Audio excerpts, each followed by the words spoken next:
Donc, c'est encore moi. Alors, à la page 11, dans le bas, nous avons un autre problème. On te dit, tu désires planter un poteau à égale distance des deux clôtures de ton jardin.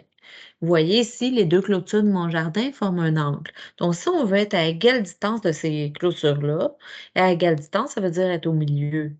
Donc, où peux-tu placer ton poteau? Ben, dans le fond, je peux le placer n'importe où sur la bisectrice, bravo à ceux qui l'ont eu, parce que la bisectrice, c'est la définition de la ligne qui est au milieu. Donc, ça pourrait être, le poteau pourrait être n'importe où sur cette droite-là, sur la bisectrice, et qu'on serait au milieu de nos deux clôtures. Alors, dessinons cette bisectrice. La première étape, c'est de tracer un arc de cercle à quelque part dans notre angle. Donc, disons que peu importe la grandeur, on a dit que ça n'avait pas d'importance. Ça sert à rien de le faire trop grand. Donc, voici notre arc de cercle qui crée deux points d'intersection sur nos demi-droites de l'angle, là et là. Deuxième étape, c'est de faire notre X, la méthode du X. Donc, pour ce faire, on pique sur un premier point rouge. On va aller faire la première branche de notre X. On sait là où est-ce qu'à peu près, il est où le milieu de notre angle. Il est à peu près quelque part ici à l'œil. Donc, on fait la branche pour qu'elle passe au milieu de notre angle. On garde la même ouverture, c'est ça le plus important. On garde la même ouverture de notre compas et on pique sur l'autre point rouge. Et on va faire la deuxième branche de notre X. Voici.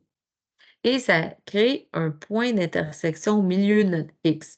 Donc, je dois tout simplement à la fin relier mon sommet au milieu de mon X à l'aide de ma règle.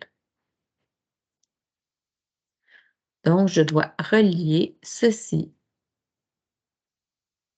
au milieu de mon X. Voilà. Et pour montrer, oups, c'est pas tout à fait au milieu.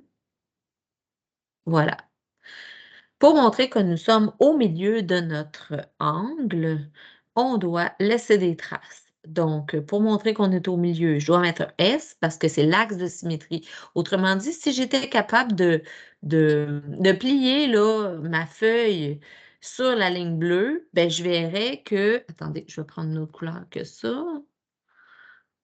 Donc, si j'étais capable de plier ma feuille sur la ligne bleue, je verrais que ma ligne noire que je viens de tracer irait se superposer à l'autre ligne noire ici. Donc, c'est ça un axe de symétrie, en fait. Ça fait comme les ailes d'un papillon. Donc, mes deux lignes noires iraient se superposer si j'étais capable de plier ma feuille. Et il me reste, là, je perdrais un point. Qu'est-ce qui manque? Qu'est-ce qui manque? Qu'est-ce qui manque? Bravo à ceux qui l'ont eu. Il manque mes petits traits de gauche de part et d'autre, en haut et en bas. Et là, j'aurai tous mes points. Vous avez un numéro identique dans le devoir. Alors, bon travail!